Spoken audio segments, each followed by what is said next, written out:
자, 이어서 지대방 들어가도록 하겠습니다.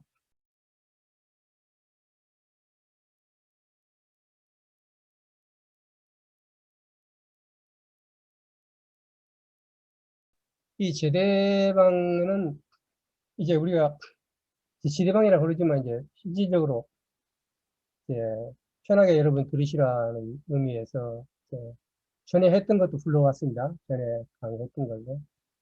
자, 그러면 우리가 생활에 뭔 도움이 돼야 될 거 아닙니까? 생활에. 그러면 실천적으로 우리가 어떻게 하자는 거냐? 그럼 우리는 살아가면서 어떻게 하라는 거냐? 우리는 출가해서 가서 스님들 같이 수행을 할 수 있고 모든 걸 벗어날 수 없고 그럼 우리가 어떻게 최소한도로 어떤 생활을 우리가 유지해야 되느냐라는 것이 이제 출가 안 하는 사람의 삶과 5가지가 숫다 니빠따에 단미가경이 나옵니다. 네.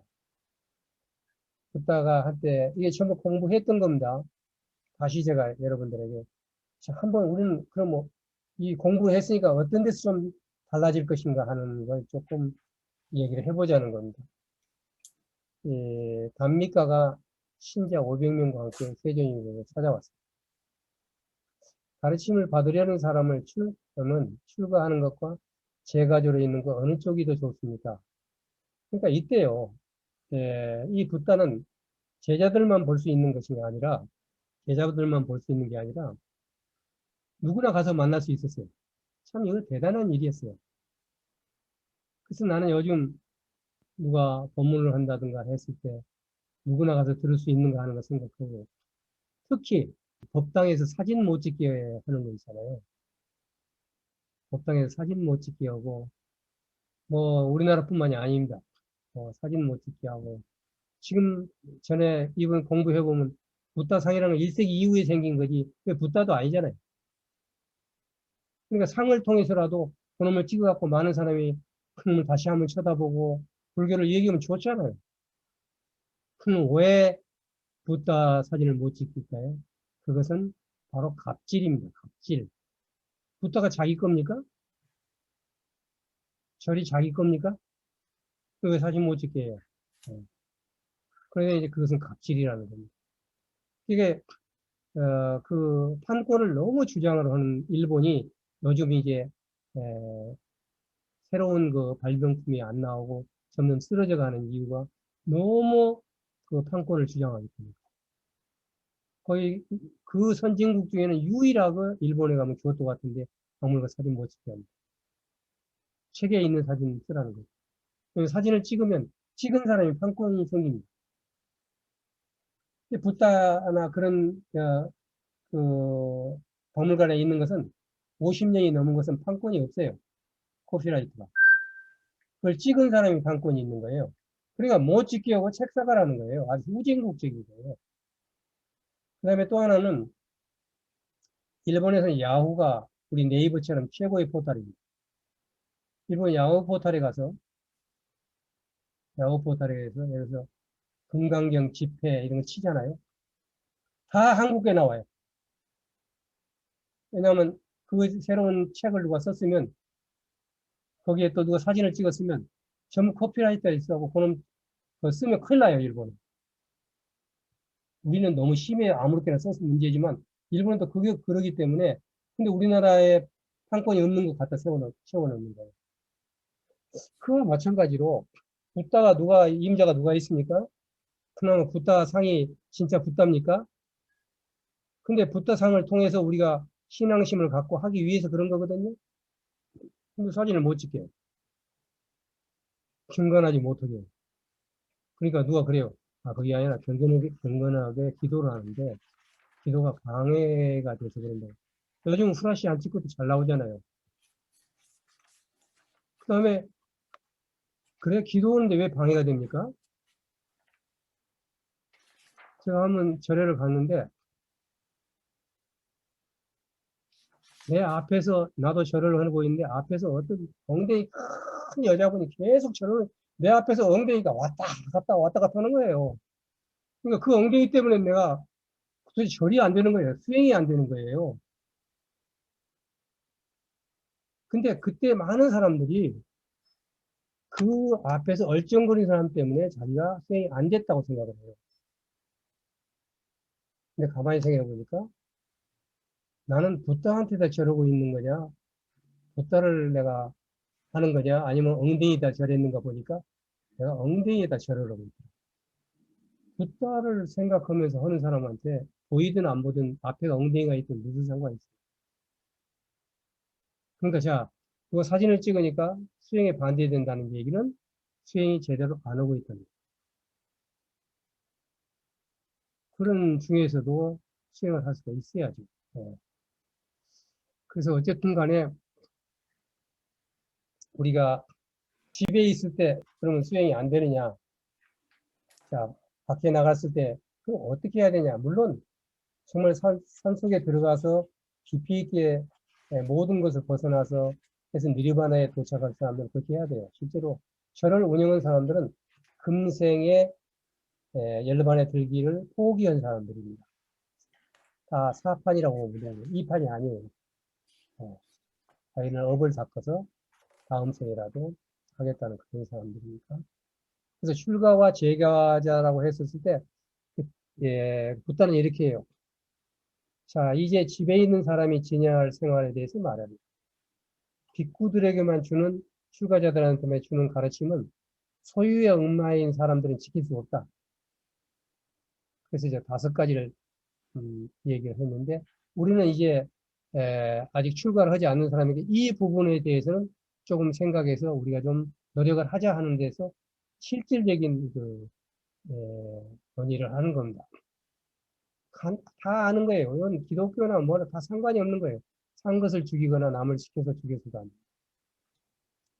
그리고 죽이는 것을 옳다고 인정해서도 안 됩니다. 식물이건 동물이건 폭력을 두려워하는 모든 존재에 대해 폭력을 거둬야 해요. 이건 살생이라는 것은 폭력이라는 것과 두려움, 이 2가지가 기본적인 문제가 되는 것입니다.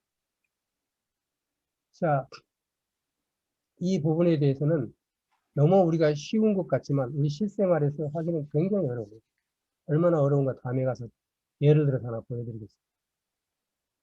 그리고 제자는 주지 않는 것은 무엇이든 또 어디에 있든 그것을 갖지 말라. 빼앗거나 빼앗는 것을 옳다고 인정해서도 안 된다. 주지 않는 것은 무엇이든 가져서는 안 된다. 자, 이 얘기인데 제가 전번에 그 강의를 할 때 강의안을 회사에서 복사해 오겠습니다 라고 했을 때 훔치는 거라고 얘기했더니 깜짝 놀랐어요. 그렇잖아요. 자기 물건이 아니라 회사 것을 훔치는 거잖아요. 근데 이제 그렇게 해서 자기 돈으로 복사를 해봐라. 그러면 보시가 되죠. 근데 회사 종이를 가지고 복사를 해서 자기 개인적으로 썼으면 바로 훔치는 것이 되는 겁니다. 근데 회사에서 그 종이를 개인적으로 쓰라고 준 거 아니니까. 이런 것들은 굉장히 많습니다. 우리 실제 생활에서 훔치는 것이 굉장히 많습니다. 제가 이제 학생들한테 그 1학년 들어오면 제가 질문을 하는 게 있어요. 옛날에는 이제 그렇게 질문을 했는데, 길가에 돈이 10,000원짜리가 떨어져 있다면 어떻게 하겠느냐 하는 질문입니다. 그러면 3가지예요. 하나는 갖는다. 지금은 10,000원짜리 안 가질 수 있어요. 100,000원짜리를 올리겠습니다. 10만원짜리, 5만원짜리 정도로. 길가에 5만원짜리가 떨어져 있다. 그래, 5만원짜리가 있으면 어떻게 할 것이냐? 주워서 당연히 갖다 써야죠. 이게 무슨 홍자냐? 이게 쓴다. 두 번째는, 그러니까 이 사람에 대해서는 많이 비난을 했어요. 갖다 쓰는 거. 남의 걸 찾아줘야 쓰면 되느냐. 그러니까 두 번째 사람이, 저는 경찰에 갖다 주겠습니다. 파출소에 갖다 주겠습니다. 그리고 좀 많은 선생님들이 애들한테 그렇게 가르칩니다. 네. 그러면 이제 내가 그 파출소에다가 갖다 주겠다는 학생한테 물었어요, 제가. 그걸 거기다 놔두지 왜 그 파출소에다 갖다 주려고 그랬느냐. 그랬더니 뭐라고 그랬냐면, 만약에 파출소에다 안 갖다 주고 거기다 놔두면 다른 사람이 가져갈 거 아니냐. 그래서 찾는 사람이 도움이 되게 파출소에다 갖다 주겠다. 너는 큰 업을 하나 지었다. 너는 착한 줄 알았는데 큰 업을 지었다. 왜냐하면 너 빼놓고 모든 사람을 도둑놈으로 만들었다. 거기다 놔두면 다른 사람이 가져갈 거라고 의심을 했단 말이에요. 그러니까 자기는 경찰에서 갖다 준 것은 다른 사람들은 못 믿으니까 갖다 준다는 거니까 이 사람은 자기가 착한 일을 하는 것처럼 하면서 남을 모두 의심하는 죄를 지은 거예요.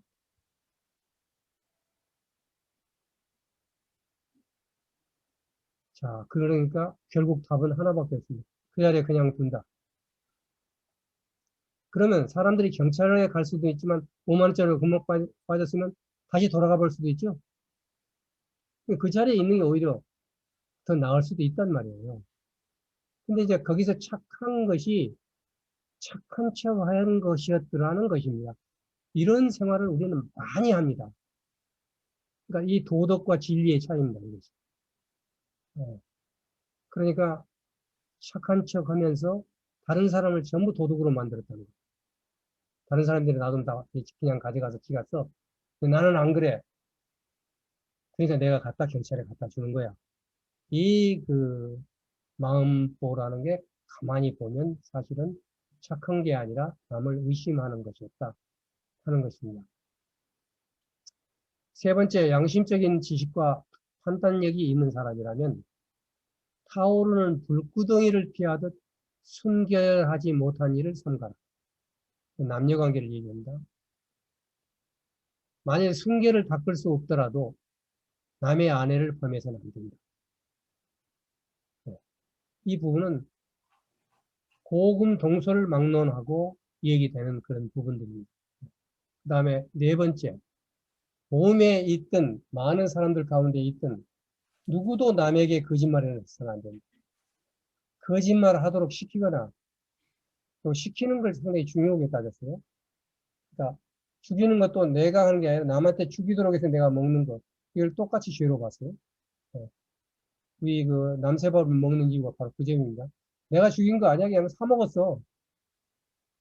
이렇게 이 얘기를 하는 거거든요. 그러니까 시키는 것도 안 돼요. 또는 거짓말이 옳다고 시인해서도 안 돼요. 괜찮아. 뭐 그건 어쩔 수 없지 뭐. 그 다음에 여기서 그 마지막 모든 근거 없는 말을 해서는 안 된다. 근거 없는 말을 해서는. 자, 시켜서도 안 된다는 이유가 뭔 말이냐면 또 남을 시켜서 동물을 죽여서 안 된다는 이유가 뭐 똑같이 뭐냐면 이것도 제가 에스페란토 책에서 본 건데 전 제 중국 책에서 재밌는 건 중국 책까지 제 머릿속에 다 들어와 있어요. 그래서 제가 실제로 강의하면서 도움을 많이 받았어요. 그 하나씩 인용하면서 어떤 사람이 포로로 잡혔는데 저 포로를 죽여라 그랬어요. 그러니까 그 포로가 뭐라냐면 저는 총도 가지고 있었지 않았고 총을 한 방도 쏘지 않았고 그 다음에 사람을 죽이지도 않았습니다. 다만 저는 북을 치는 탐부리스트, 북 치는 사람입니다. 그러니까 저놈을 제일 먼저 죽여라 그랬어요. 왜냐하면 죽여라고 북 치는 놈이니까 더 많이 죽인 거나 마찬가지다. 저는 그게 대학교 때 읽은 게 지금까지 써먹고 있는 거예요. 지금까지. 근데 얼마나 좋은 예입니까? 그 탐브리스트 얘기가. 거짓말을 해서도 안 되고, 거짓말 하도록 시켜서도 안 되고, 거짓말이 옳다고 시인해서도 안 된다. 근거 없는 말을 해서는 안 됩니다. 이게 아주 간단한 예가 뭐냐면요. 요즘 유튜브들이 대단히 심각해요. 예. 일반 방송국이나 기자들도 근거 없이 많이 하지만 그래도 많이 걸러지는데 지금은 아예 그것이 일반화됐어요. 전에도 한번 얘기했습니다만 한강에서 죽은 아들 얘기 한번 보면은 지금 처음에 근거 없는 얘기들이 막 나오는 겁니다. 그 친구의, 그 집안에 경찰 높은 사람이 있어가지고 경찰이 적당히 한다. 그건 뭐냐면 저 사람을 죽이는 거예요, 그 친구를. 살생업이 거기 들어가 나오는 겁니다. 죽이는 업이 나오는 거예요. 예. 그 다음에 이제 또 얘기를 하면, 그거 지금 핸드폰이 나오게 되면 핸드폰에 모든 게 들어있어. 그래가지고 3천만 원에서 6천만 원을 버는 유튜브가 있답니다. 그런 거 하나씩 해가지고. 이 사건만 가지고. 그럼 그런 한쪽에서 양쪽에 자기가 근거 없는 얘기 따지지 않고 나는 이쪽 편에 쓰고 이쪽 편에 서. 자꾸 막 욕을 해. 다 거짓말 한쪽 편에 드는 거예요.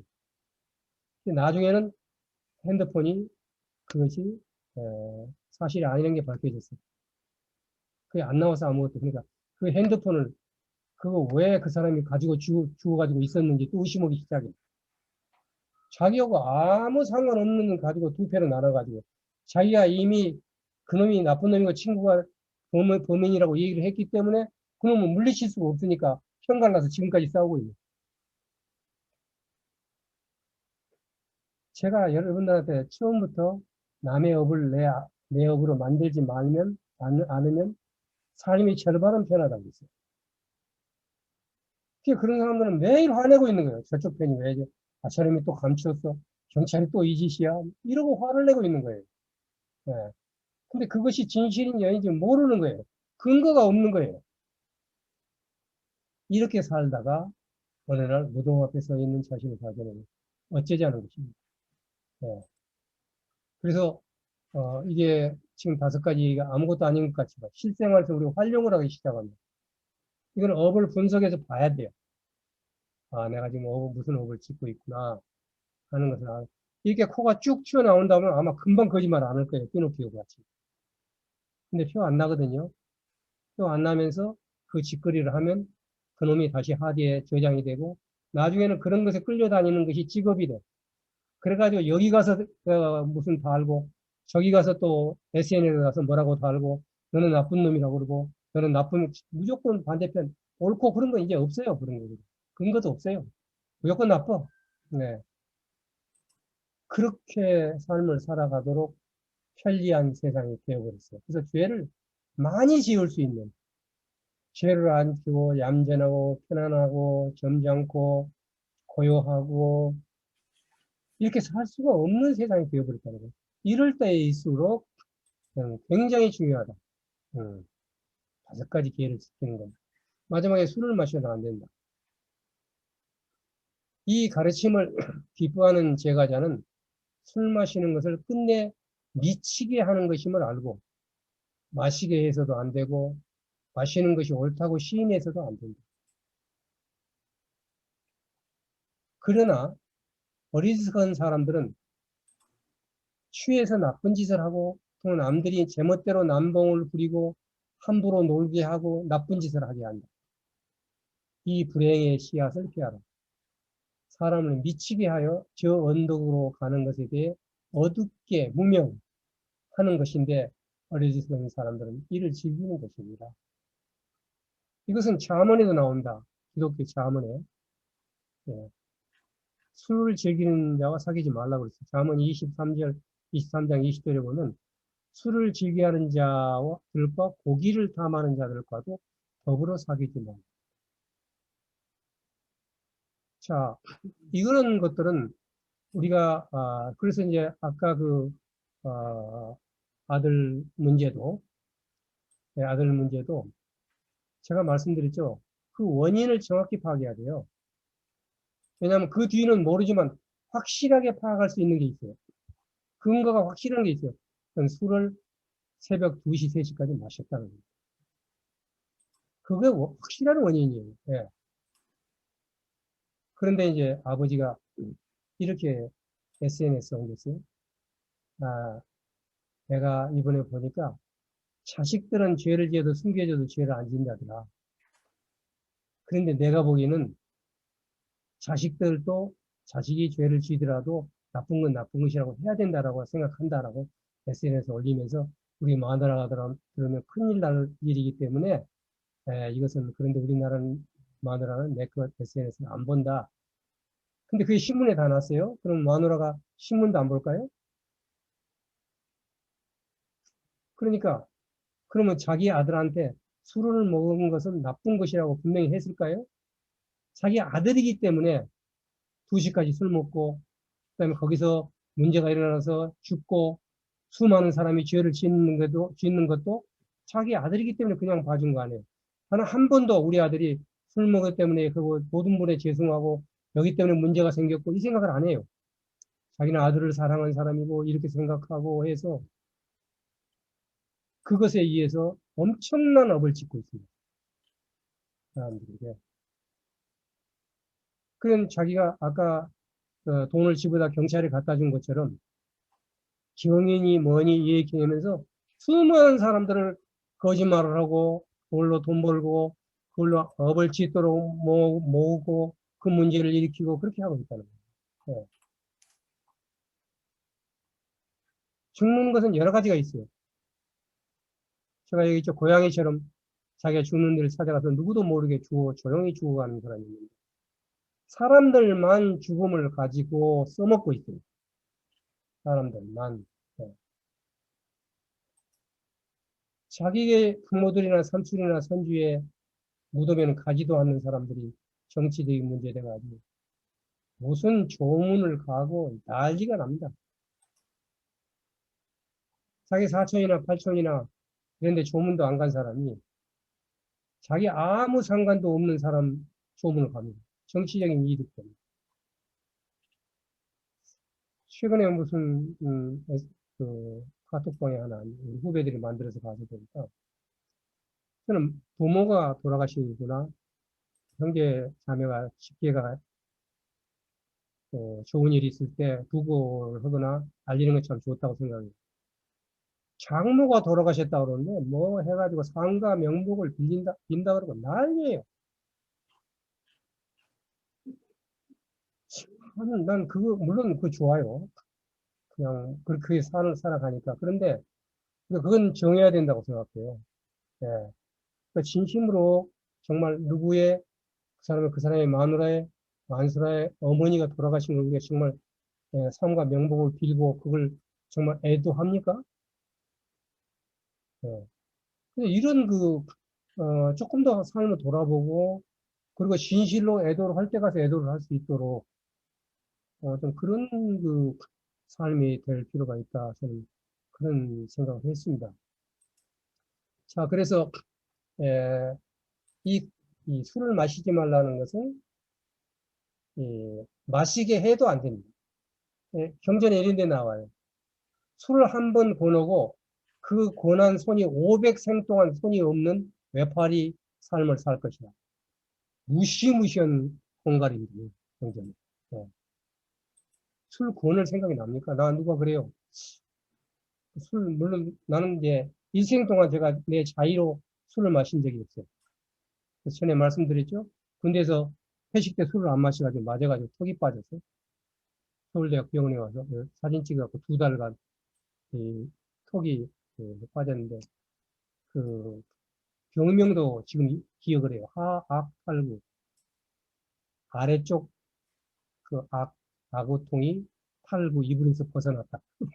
이런 병명이 해가지고 2달간 입원했어요. 왜냐하면 술을 제가 마시지 않는다고 그랬더니 쫄대기가 술을 마시고 하면 지가 어떻게 그따위 술을 하나 이렇게 그냥 패는 거예요. 그냥. 근데 그걸로 인해서 그 뒤로는 완전히 안 마실 수가 있었어요. 왜냐하면 다음에 때리려고 아직 턱이 아직 안 났었다고 그래가지고 술을 안 먹어도 그다음부터는 아이고 저놈은 그냥 저놈은 그냥 냅둬. 그 대신 제가 꼭 사회를 봐요. 그 회식 자리. 그래서 많은 사람들이 보면은 내가 술 다 먹은지 알아요. 예. 술 먹고 치우는 건 누가 못해요. 근데 술 안 먹고도 치울 수 있다는 것은 내가 뜻을 가지고 하는 거예요. 예. 제가 북한에 가가지고 KBS 해설위원으로 갔을 때 딱 첫날부터 술싸움이 시작됩니다. 북한 남자들 술 엄청 셉니다. 예. 우리나라 KBS 직원들하고 술싸움이 시작하는데 완전히 술을 먹고 머리다 탁 엉뚱해 중국식입니다. 하나하나 확인 사상 이렇게 하는 겁니다. 여기에서. 딱 그 자리에서 저는 술을 먹지 않습니다. 얘기를 했어요. 소용없어요. 술 딱 취하면 막 난리예요. 예. 근데 저는 어떤 경우에도 살아나는 법을 일생 동안 배웠습니다. 저는 술 따위 절대 사용하지 않습니다. 다 버텼습니다. 저는. 예. 저는 수많은 노하우를 가지고 있습니다. 술 먹는 사람한테 요구는 모든 말을 다 외우고 있습니다. 그래서 저는 거기에 대한 모든 요새 영어로 말하는 솔루션을 가지고 있습니다. 예. 한 살 덜 먹은 그 북한 사람이 밑에다 달아놓으면 계속 마셨어요. 그 친구는. 그 대신 내가 책도 주고 다 친구가 됐죠. 예. 이런 얘기도 있습니다. 제가 1989년, 1990년 1월, 30년 됐네요. 예, 동유럽파 여행을 할 때, 최근 동유럽파 여행 기획문에 쓴 것 같은데, 폴란드를 갔어요. 폴란드가 잊어버렸는데, 코페르니쿠스가 태어난 곳이 있어요. 무슨, 하여튼, 큰 도시예요. 거기 도시 갔는데, 에스페란티스트가 자기 초청을 했어요. 50 먹은 여인인데, 50이 돼도 결혼 안 하고, 자기 멋을 살려서 살아가는 사람이에요.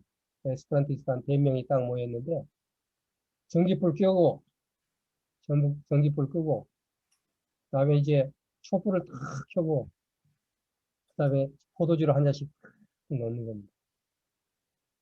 그래가지고, 포도주를 딱 내놓은 이 포도주가 자기 어머니 때부터 내려온 오래된 포도주라는 거예요. 정말 한국에서 손님이 왔다는 것은 그 당시 사회주의 국가였던 폴란드로서는 자기 일생 동안 동양 싸움을 처음 본다는 겁니다. 그래서 애들이 내 민박, 다 민박에 있는데 나를 보기 위해서 애들이 안 자고 있어요. 저녁에 들어가면. 동양 사람 보고 잔다고. 예. 그런 정도니까 이 사람은 막 최고의 소위 그 대접을 한 겁니다. 포토지에서 그래서 촛불을 켜갖고 분위기를 만들어서 따라가지고 자 그럼 토아스토 에스프란토는 토아스토 예비야 사노 하자고 딱 먹고 내려놨어. 토아스토를 합니다. 안 마시고 입도 안 대고 내려놓으니까 아 왜 안 마시냐는 거예요. 근데 그런 분위기에서 나는 미네 드링카스 저는 술을 마시지 않습니다라고 딱 얘기하니까 분위기 어떻게 있어요? 그러면 저는 분위기를 깨는 사람이냐? 저는 절대 그렇지 않습니다. 그때부터 2시간 술에 대해서 얘기를 했어요. 그리고 그 사람들은 정말, 정말 분위기 좋게 술을 마셨고, 술에 대한 에피소드부터 시작해서 술이란 어떻고, 술 마시면서 술에 대한 얘기보다 더 중요한 게 어디 있어요? 근데 술에 대한 얘기 중에 술에 안 마시는 얘기도 또 얼마나 중요한 얘기입니까? 그 사람들은 술 마시고 나는 얼마 마신다고 자랑하는 사람보다 더 재미있는 거야. 나는 어떻게 술을 안 마시고 옛날부터 했고 군대에서 마냥 톡이 빠져. 너무 재밌거든 이게 들으니까. 네. 술 얘기예요 이것도. 술을 많은 사람이 술을 마시는 게 술 얘기인 줄 아는데 술을 안 마시는 것도 술 얘기예요. 2시, 예, 2시간 동안 술 얘기를 나는 쫙 하고 또 멋있게 술을 마시고 분위기 살리고 했다는 겁니다. 이건 제가 술 안 마신 70 인생 중에서 몇 가지 중에서 하나의 이 얘기지 더 많은 얘기가 많겠죠. 예. 술을 마신 사람보다 더 많은 술 얘기를 저는 알고 있어요. 더 많은 에피소드가 있고. 예. 그래서 우리가 어떤 것을 생활하기는 굉장히 어렵다. 술을 안 마신다고 말을 1억 번 할 수는 있지만 전체 안 마시고 쉽지 않다. 이만큼 술을 안 마시는 게 굉장히 어렵다 하는 것입니다. 그래서 제가 5가지를 들었지만 5가지라는 것이 그냥 누구나 할 수 있는 얘기예요. 그리고 어디나 다 하는 얘기예요. 그러는데 그러면 실제로 우리가 예를 한번 들어보겠습니다. 명상 주제로 이치에 어긋나는 7가지가 있어요. 다른 것도 많이 있는데 이 제목 이치에 어긋나는 7가지가 있는데 어림잡아서 하나하나 들어보면 말해보면 다한 것 같다. 그 밖의 것은 미루어 알만하다. 이 번역이요. 계산 미지, 집착하고 미혹한 것을 계산을 이제 헤아려 보면 이렇게 번역했습니다. 대략이란 뜻이에요. 대략 7조가 있는데 이걸 제가 하나하나 들어보면 이렇게 번역했습니다. 저희 이거 번역할 때 엄청 신경 쓴 겁니다. 그 다음에 가, 유추니라. 그 밖의 것은 가히 유추해서 말할 것이다. 말할 만하다. 모두 미루어 알만하다. 이렇게 번역할 때 제가 몇 번 번역 바꾼 겁니다. 이 말 하나 번역하는데, 예. 그러면 제가 옛날 사람들은요, 미집한 계산하면 야규 7조가 있는데, 계열하면 저와 같으니라. 여는 가히 유추 운하더라. 이런 끝나요. 예. 실제로 그렇게 했어요. 제가 어렸을 때만. 저는 알아들어요. 예. 근데 이것을 우리말로 해보니까 시가 되어버려요. 시. 우리말로 고치면 시야, 그냥. 예. 이치 어긋난 일을 고집하는 일을 헤아려보면 어림자와 7가지가 있는데. 여기도요, 지금 제가 한다면 어긋난 일에 매달리는 것을 헤아려보면 고집. 이렇게 옮길 수 있습니다. 아직도 제가 또 고칠 수 있어요. 얼마든지 하면 아름다운 말에 어림자와 7가지가 있다. 대략 어림자와 얼마나 멋있습니까? 그 밖의 것은 미루어 알만하다. 유추하다. 예. 그래서, 예, 그 다음에 이치란 말, 이거 이제 그냥 썼어요, 제가. 이치란 말을 어떻게 하면 좋겠는가. 주중 선생님이 나중에 가르쳐 주시는데, 이치에 어긋나는 거. 예. 자, 이런 것들을 이제, 고집은 제가 보니까 매달리는 것이라고요. 고집이라든가, 집착이라든가, 이런 것들은 매달리는 것으로 번역을 앞에 강의할 때는 했습니다. 아예 고쳐버릴까요?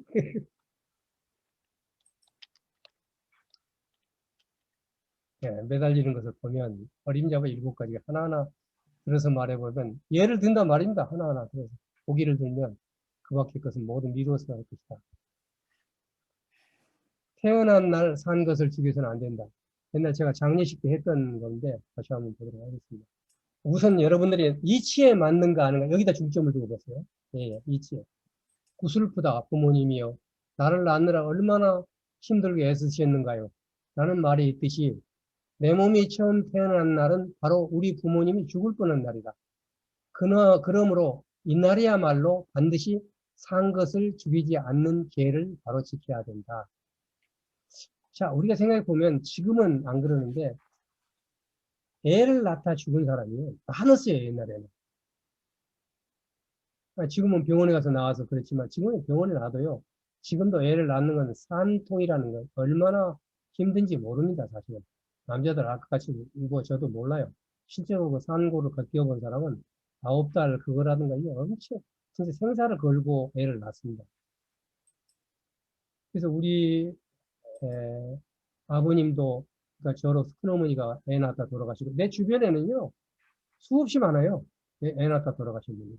그렇게 생명을 죽을 뻔하고 애를 낳았는데 그날 다른 것을 죽인다? 그걸 기념하기 위해서? 이것은 이치에 맞지 않는다. 그러니까 널리 좋은 일을 하여 부모님이 빨리 하늘나라에 가시도록 빌어야지. 그날 뭘 죽여갖고 죄를 지어. 또 부모님이 살아계시면 복덕과 수명이 더욱 늘어나도록 빌어야지. 절대 동물을 죽이면 수명이 단축되는 건데 이치에 안 맞잖아요. 오래 사시라고 하는 건데 어찌하여 어머님이 겪은 괴로움을 까맣게 잊어버리고 살아있는 목숨을 잔인하게 해쳐 위로는 어버이에게 누를 끼치고 아래로는 제 몸에 해로운 짓을 하는 것인가. 이는 온 세상이 늘 예산일로 하고 있어 그 잘못됨을 깨닫지 못하고 있는 것으로 그냥 보통에 하는 것에 따라서 그냥 하다 보니까 남이 장애 가니까 장애 가다 보니까 그냥 장애 온 거 이런 식으로 살다 보니까 잘못된 것이 진짜 원리를 따져보면 참으로 통곡하고 눈물을 짓게 하고 한숨 짓지 않을 수 없는 첫 번째 일이다. 실제로 제가 이것을 공부를 하고 제 생일날은 할 수 있으면은 제가 하는 행사에는 남새밥을 먹으려고 노력을 했습니다. 제 정년퇴직 때도 그랬고, 제 정년퇴직 때도 500명을 남새밥으로 했는데 처음에 가서 그, 그 하는 집에서 아주 난색을 표현해요. 다시 말하면 이 음식을 만드는 사람이 50가지를 만들어야 되는데 50가지를 전부 남새로만 만든다. 이건 상당히 어렵습니다. 해줄 수 있습니까? 없습니까? 돈은 더 달라면 주겠습니다. 더 돈이 더 많이 들어요. 예. 그랬더니 해가지고 했던 겁니다. 굉장히 반응이 좋았어요. 제 장례식 때는 그러니까 또 한 군데만 가요. 그거에는 남새밥으로 다 해주니까. 계란도 안 쓰고 남새밥으로 다 맛있다고 그렇게 했어요. 노력을 저희들도 많이 하고 있는데 그런 일들을 실생활에서 하기로는 굉장히 쉽지 않다는 겁니다. 같은 가족이도 그렇고 가정 친구도 그렇고 많은 사람들이 하는데 지금은 남새밥으로 남새 반찬들도 너무 맛있게 해요. 너무 맛있게 해가지고 고기를 흉내내는 것은 별로 좋아하지 않습니다. 왜냐하면 그 뜻이 있으니까. 어쨌든 간에 이 태어난 날 산 걸 죽여서는 안 된다. 그 다음에 아들 낳았다고 산 걸 죽여서는 안 된다. 똑같은 얘기예요, 이것은. 무릇 자식들은 자식이 없으면 슬퍼하고 자식을 얻으면 기뻐하면서 모든 새나 짐승도 저마다 다 그 새끼를 사랑하는 것은 생각하지 못하는 것. 내 자식 태어난 거 축하하려고 다른 자식 죽게 하면 어찌 마음이 편하단 말이에요. 여러분, 오늘 내가 치킨 한번 쏠게. 치킨은요, 다 새끼입니다. 6개월 이상 넘은 거 없습니다. 6개월 이상 넘으면 질기지 않다고 해서 6개월 동안 잠을 안 재우고 항생제라든가 이런 걸 먹여서 빨리 크게 해갖고 부들부들하게 살아서 그걸 먹고 있는 거예요. 그걸 죽여서 자식이 태어났는데 생사 문제를 한번 생각을 해보세요. 그걸 갖다가 회식을 한다? 그래서 저는 아들만 둘 낳았을 때 많은 사람이 한턱 내라고 그랬어요. 근데 아들이 둘인데 턱을 다 내버리면 난 턱이 하나밖에 없는데 어떻게 한턱을 날 때마다 내냐. 농담은 그러면서. 내가 지금도 아마 저 아는 사람은 얘기할 거예요. 내가 애를 낳았는데 그 애가 태어난 것이 축하하는 것이 아닌지를 나한테 가르쳐라. 그러면 난 한 턱이 아니라 두 턱도 내겠다. 그 애가 태어나는 건데 왜 네가 돈을 뭘 밥을 얻어 먹어야 돼? 저는 이제 그러면 참 사람 참 무심하다, 뭐하다 얘기를 하겠지만 돈 안 쓰려고 그런 게 아닙니다. 실제로 그랬습니다. 저는. 예. 한번 생각해 보자는 거예요. 그럼 가면 식당에 가면 뭐 죽일 거 아닙니까? 고기 안 먹고 오늘 태어났느니까 그러면 채식만 이렇게 하겠어요? 예. 그러면 태어난 걸 축복하는 겁니까, 이게? 너는 사람이 태어났는데 우리는 죽이자 가서? 이건 이치에 맞지 않다는 겁니다. 어린아기가 처음 태어나면 복 쌓는 일을 하지 않아야지. 도리어 산 것을 죽여서 재앙을 만드니 이 또한 크게 어리석은 일이 아닙니다. 이는 온 세상에 늘 예산일로 하고 있어 그 잘못됨을 깨닫지 못하고 있는 것으로 참으로 통곡하고 눈물 짓겨 길게 한숨 짓지 않을 수 없는 두 번째 일이다. 윗대 어른께 제사 지내면서 산 걸 죽여서는 안 됩니다. 주군이의 제삿날이나 봄, 가을 묘소에서 제사하고 청소할 때 마땅히 산 것을 죽이지 않는 죄를 지켜 주군이가 저승에서 받은 복을 미천으로 삼아야 하는데 지금 제사를 지내는데 그러니까 절에서는 그걸요 49제사 할 때 그 제는 깨끗할 제자입니다. 제사 지낸다는 제자가 아닙니다. 49제는 예, 제사할 때 제자라는 것은 이겁니다. 제사할 때 제자.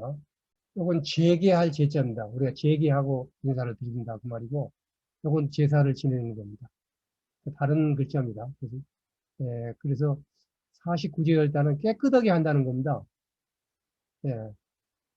그런데 보면은 그날 이제 우리가 하면서 대체적으로 이 제사를 지낼 때 뭐 이것저것 지지고 볶고 해서 이제 제사를 지내는데 아버지 어머니가 또 좋아하니까 이걸 한다고 지내는데 아버지가 정말로 저승에 있거나 짐승으로 태어나 했었을 때 그래서 그 아버지 어머니를 제사 때 잘 해가지고 하늘나라 올라가게 만들어 줘야지.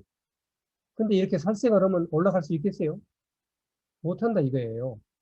그러니까 반드시 깨끗하게 해서 해줘야 된다 하는 것입니다.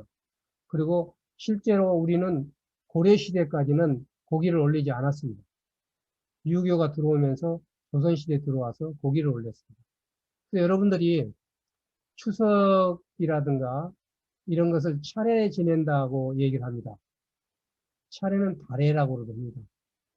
그러니까 술이라든가 불교식으로 차례를 올리는 겁니다. 그 달에 차례 지낸다. 그렇게 얘기를 한 겁니다. 고기라든가 술을 안 올리고 참고로 말씀드리도록 하겠습니다. 그 다음에 혼인할 때 산 것을 죽여서는 안 된다. 여러분들이 혼인할 때는 요즘 다 부패식으로 갔습니다. 부패식에 죽은 짐승이 몇 마리나 올라왔을까요? 말도 못하게 많이 올라옵니다. 종류도 너무너무 다양합니다. 세간에서 혼인할 때 문명이라는 게 있어요. 혼인을 청할 때 새색시가 될 여자와 그 집안에 관해서 묻는 일인데 이때 선물을 보내요. 그 다음에 이바지, 체납이라고 해서 우리 어렸을 때 이바지 보낸다 했습니다. 그대로. 그래서 이바지란 말을 제가 알고 있는데 신랑 집에서 신부 집에 보내는 예물을 이바지라고 해요. 또 신부가 결혼할 때 해가지고 가는 음식을 이바지라고 해요. 혼인이 이루어지기까지 산 것을 죽인 것이 도대체 얼마나 되는가?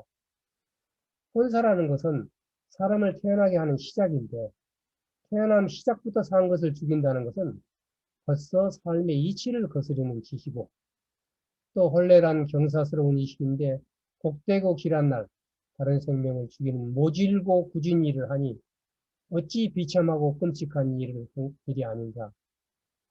이는 온 세상에 있는 예산 일로 하고 있어 그 잘못됨을 깨닫지 못하고 있는 것으로 참으로 통곡하며 눈물을 짓고 길게 한숨 짓지 않았으면 네 번째 일이다. 실제로 우리 어렸을 때는 행사 때는 꼭 돼지를 잡습니다. 그럼 한쪽에는 축하하고 있는데 꽥꽥 소리가 돼지가 죽는 소리가 온 동네 다 들립니다. 예. 그래서 이런 것들이 과연 축하인가 하는 것을 이치에 맞지 않다는 겁니다. 이 스님 얘기는 이건 맞지 않지 않느냐 이치에 그걸 얘기하는 겁니다. 다섯째, 손님을 맞아 잔치할 때 산 것을 죽여서 안 된다. 좋은 철의 아름다운 경치, 어진 주인의 반가운 손님, 푸성기 음식에 나물국, 이쯤이면 그윽하고 따뜻한 멋이 모자람이 없으련만. 어찌하여 꼭 여러 목숨을 죽여 더할 수 없이 기름지고 맛있는 것만 마련하여 술상에 뚫땅거리고 뚱땅거리며 노래하고 질리도록 먹어야 하는가. 짐승을 잡아 죽이며 쪼개거나 자를 때 원망하며 울분이 있는 소리. 아, 마음을 가진 사람은 누가 슬퍼하지 않을 리가 있겠는가. 그런데 즐겁게 오랜만에 만났다고 얘기를 할 수 있는 것인가. 이게 즐거운 건가.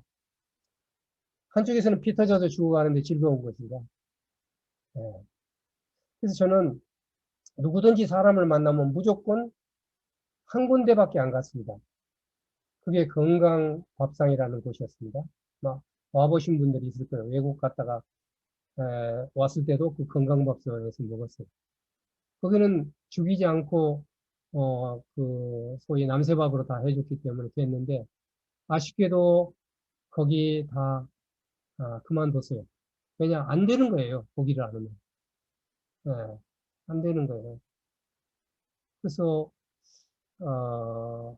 정말로 똑같이 음식점을 하더라도 예, 외국에는 그 채식 식당들이 많습니다. 잘 되고 이런 것들로 하면은 그 법을 짓지 않고도 먹고 살 수 있지 않는가. 음식점을 하려면 어쩔 수 없지 않는가. 뭐 이렇게 얘기하는 사람이 많이 있어요. 그런데 반드시 그런 것은 아니지 않는가. 그래서 요즘은 사실상 그, 하려면 한 100명쯤 행사할 때라는 가능하지만 굉장히 어렵습니다. 그래서 그냥 뷔페집이나 가서 나는 그래도 그안 먹을 수 있으니까 뷔페집 가면 그렇게 살고 있습니다. 쉽지 않다는 얘기입니다. 그다음 여섯째, 기도할 때 살생해서는 안 된다. 세상 사람들은 병이 들면 산 것을 죽여 신에게 제사를 지내 복과 도움을 빌지만 자기가 신에게 바친 제물도 죽음을 면하고 살기를 바란다는 것을 생각하지 않는구나. 남의 목숨을 끊어 내 목숨을 늘린다는 것은 하늘을 거스리고 도리의 어긋남이 이보다 더 심할 수도 없다. 마음이 바르고 고든 것이 신인데 어찌 그런 신이 사사로운 마음을 갖겠는가. 그렇게 해서 목숨을 늘릴 수 없을 뿐만 아니라 산 것을 죽인 재앙이 뒤따른 것이니 온갖 도리에 어긋난 제사는 모두 같은 짓거리입니다. 뱀을 먹고 이런 것도 다 한번 생각해봅니다. 또 건강에 좋다고 산낙지를 먹는다. 이런 거 한번 잘 생각해봐요. 여기서는 핵심은 병굿입니다. 병 나으려고 구도하는 것들. 다 보면 짐승을 잡아서 제물로 바칩니다. 사람 대신 짐승을 바칩니다. 이런 것들이 정말 이치에 맞는 것인가? 만약 그런 것을 바라는 신이 있다면 죽여서 나한테 바치라는 신이라면 그건 제대로 된 신이 아니라는 거예요. 그런 신 믿지 말라는 거예요. 그런 잡신이라든가 그런 피를 먹고 사는 신들한테 해가지고 잠시 병이 나을는지 모르지만 그렇게 그 재앙이 반드시 따라온다는 겁니다. 그래서 그런 잡신들을 해서 무당들하고 해가지고 병이 좀 나아도 나중에 계속해서 그 신을 모시고 또 구도고 이러지 않으면 또 아파요. 그렇게 아프게 해야지 받아먹을 수 있으니까 잡신들이. 그러나 올바로 된 신이라고 했을 때는 그것은 옳지 않는 것이다. 그거 바르지도 않는다.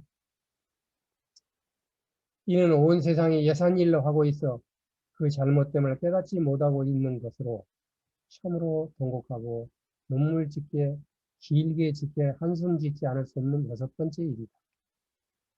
일곱 번째, 삶을 누리기 위해 산 것을 죽여서는 안 된다. 이건 지금 제가 강의하면서도 불편한 사람이 많을 거예요. 솔직히 얘기하면 내가 얘기했죠.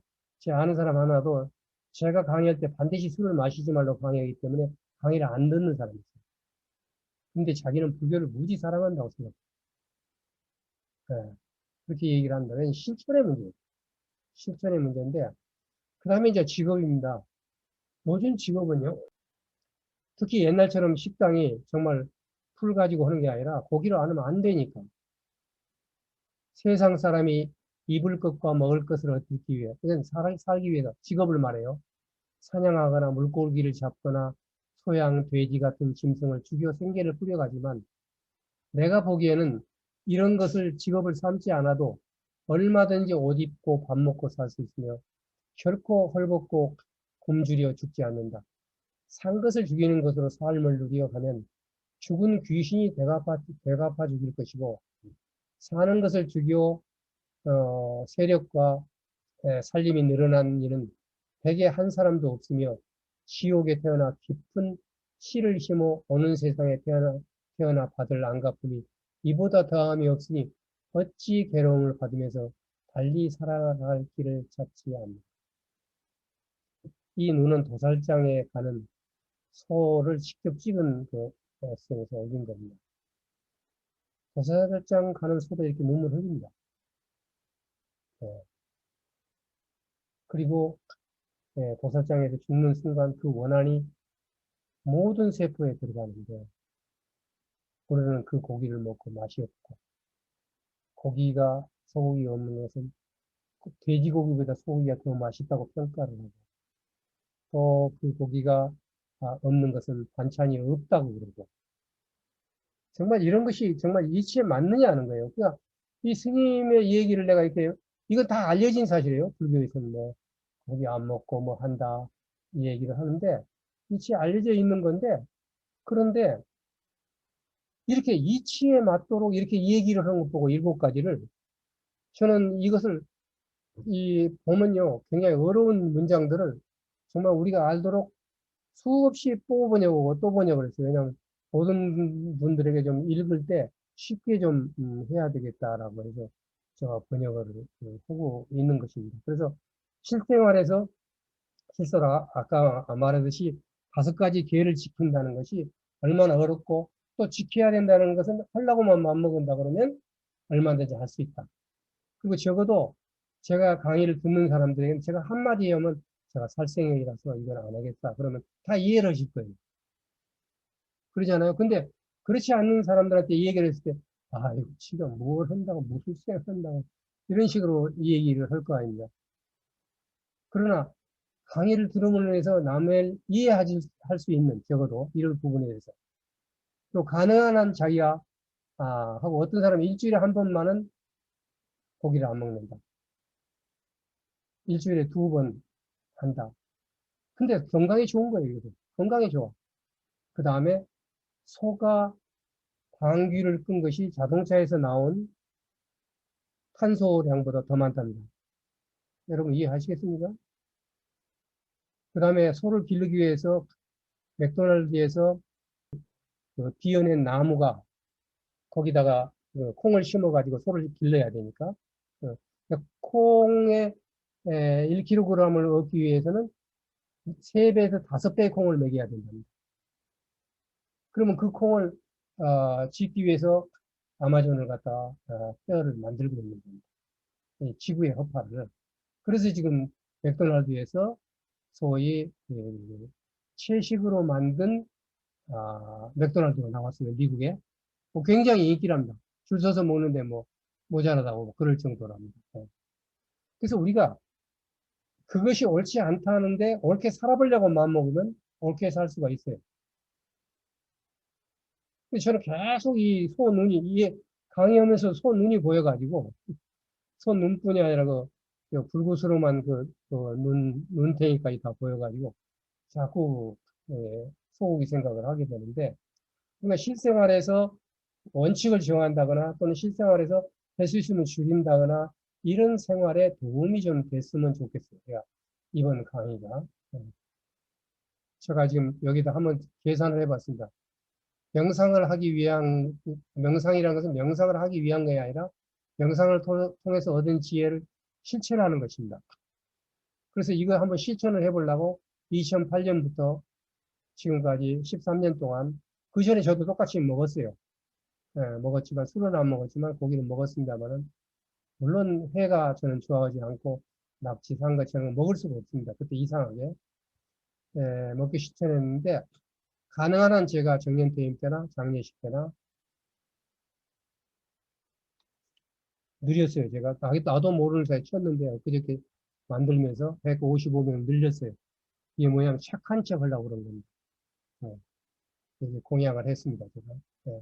그런 실생활에 우리가 좀 노력하는 내가 명상해서 좋다고 하는 것은 실생활에 어떻게든 한번 해보자 하는 것입니다. 제가 왜 그러냐? 모든 사람은 반드시 죽습니다. 모든 사람뿐만 아닙니다. 모든 태어나는 것은 결국은 사라지기에 마련이다. 이게 생멸매법이라는 것입니다. 자, 이것은 전에 했던 건데 다시 한번 보겠습니다. 아닌가? 장례식 때 했던 거 가져온 것 같아요. 스타 니빠따는 그 니까야보다 더 일찍 형성된 경전입니다. 이 세상에서 결국 죽어야만 하는 사람의 목숨이란 정해져 있지 않아 알 수 없고 애처롭고 작기 때문에 괴로움으로 엉켜 있습니다. 태어나 죽지 않고자 하나 그런 방도는 결코 없습니다. 늙으면 반드시 죽음이 닥치는 것입니다. 이건 경전입니다. 경전에 나온 붓다의 말입니다. 니까야보다 먼저 생성된 극히 초기 경전입니다. 늙으면 반드시 죽음이 닥치는 것입니다. 중생의 운명이란 이런 것입니다. 끝내는 익은 과일이 떨어져야 하는 두려움을 만나게 됩니다. 자, 너무 당연하죠. 익은 과일 떨어지는 거. 그렇다는 거예요. 이처럼 태어난 사람들은 죽어야 하고 늘 죽음이란 두려움에 떨어지게 됩니다. 이를테면 옹기장이가 빚은 질그릇은 언젠가 끝내 깨지고 말듯 사람의 목숨 또한 그렇습니다. 그런데 그릇을 깨면 꼭 혼냈어요. 옛날 부모님들. 지금도 그럽니다. 사실은. 안 그런 척하지만 속으로는 조금 화가 나요. 아깝고. 근데 사실은 그 그릇은 태어날 때부터 깨지게 되어 있던 거죠. 예. 돈도 마찬가지죠. 언젠가 나가게 되어 있는 거죠. 근데 그걸 자기 걸로 생각하고 욕심을 부리고 하면서 우리는 괴롭게 살고 있는 것입니다. 젊은이도, 나이든 이도, 어리석은 이도, 슬기로운 이도 모두 죽으면은 머리를 숙이고 꿇어 엎드려 버립니다. 모든 사람은 반드시 죽습니다. 죽음에 져서 저 세상으로 가지만 아비도 그 아들, 딸을 구하지 못하고 친지도 그가 아는 사람을 구하지 못합니다. 친지들이 지켜보지만 보라 슬프고 가슴 아파하는 사람들. 죽어야 하는 사람들은 하나씩 도살장으로 끌려가는 소처럼 끌려갑니다. 이처럼 죽음과 늙음은 세상 사람을 삼켜버리는 것입니다. 그러므로 슬기로운 사람은 세상 이치를 알아서 미리서 알아. 그렇다는 걸 알아라는 거예요. 슬퍼하지 않습니다. 그들은 왔다가 가는 사람이 어떤 길을 가는지 모릅니다. 그들은 두 끝을 보지 않고 부질없이 슬피웁니다. 죽음이란 두려움은 죽어서 어디로 가는지 모르기 때문에 두려운 겁니다. 죽어서 천당에 가면 울 거 하나도 없어요. 다 즐거워 축제를 해야죠. 예. 그러니까 그 죽음을 내가 마련해서 죽음을 가는 데에 대한 두려움이 없다 그러면 슬플 수가 없는 거죠. 두려움이 없어지는 거죠. 이것이 죽음에 대한 두려움을 없애는 방법입니다. 여러분, 죽음이 두렵습니까? 두렵지 않습니까? 두렵지 않다는 사람도 있어요. 근데 죽는 순간은 두려워합니다. 정신이 흐려 무엇에 홀린 사람들이 스스로를 해치며 슬퍼한다고 해서 무슨 이익이라도 있다면 슬기로운 사람도 그렇게 할 것입니다. 울고 슬퍼하는 것으로는 평안을 얻을 수 없습니다. 다만 괴로움만 더 생겨나고 몸만 여일 따위입니다. 어떻게 일하는 겁니까? 괴로움이란 무엇인가? 괴로움은 어떻게 생겨나는가? 그럼 괴로움이란 어떻게 사라지는가? 괴로움을 없애는 길이 뭔가?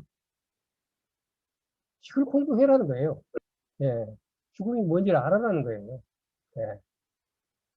그리고 그렇게 이 세상에 일어나고 있는 모든 것은 무상한 것이다. 그리고 무상이라는 것은 괴로운 것이다. 괴로운 것은 내가 아니다고 해서 이걸 깨달았을 때 비로소 괴로움이 없어지지. 안 그러면 없어질 수 없다는 길을 제시한 겁니다. 이 괴로움에 대해서 괴로워만 하고 있는 인간들에게, 중생들에게 붓다는 이 괴로움의 본질을 얘기해 줍니다. 그 다음에 그 괴로움을 없애는 길까지 가르쳐 주고 나서 슬퍼하지 말라 그랬어요. 네. 왜냐하면 이르 시간에 그것을 배우라는 겁니다. 제가 나중에 무엇을 가지고 배울 것인가에 대해서 제가 올리겠습니다만, 여기서는 그걸 이해하고 있는 것입니다. 스스로를 해치면서 몸을 여의고 추하게 해야 됩니다. 그렇다고 죽는 사람을 보살펴 지킬 수 있는 것도 아닌데, 슬퍼하는 것은 이롭지 않는 것입니다. 사람이 슬픔을 버리지 않으면 점점 더 괴로움에 빠져듭니다. 죽은 사람 때문에 울분인 사람은 슬픔에 정복된 것입니다. 또한 스스로 지은 업 때문에 태어날 운명에 처한 다른 사람들을 보십시오. 이 세상에서 죽음에 정복되어 무서워서 벌벌 떨고 있는 중생들을 보십시오. 사람이 어떻게 생각하더라도 죽음이란 자기 생각처럼 되지 않는 것입니다. 이 세상을 떠나는 것도 이와 같으니 저 자연의 섭리를 보십시오. 우리가 죽음에 대해서 이처럼 절절하게 그리고 정확하게 이야기한 경전도 정말 보기 어렵습니다. 이런 것들은 무슨 고상한 얘기가 아니라 아주 실제 상황을 철저하게 아주 뚜렷하게 그리고 천천히 일러주신 말이라고 그렇게 할 수 있습니다. 자, 그래서 우리가 이미 공부를 했는데 이게 너무 어려워. 그렇게 어려우면 어떡하란 말이냐? 그래서 제가 나고 죽음을 벗어나는 조금 더 쉬운 부분을 하나 찾아냈습니다. 두 가지 세상 법에 관한 경입니다. 이렇게 살아가라는 거예요. 그러면 나고 죽음을 쉽게 벗어날 수 있다. 비쿠들이여, 이 세상에 8가지 세속적인 법이 드러나 있고 8가지 세속적인 법 안에 펼쳐진다.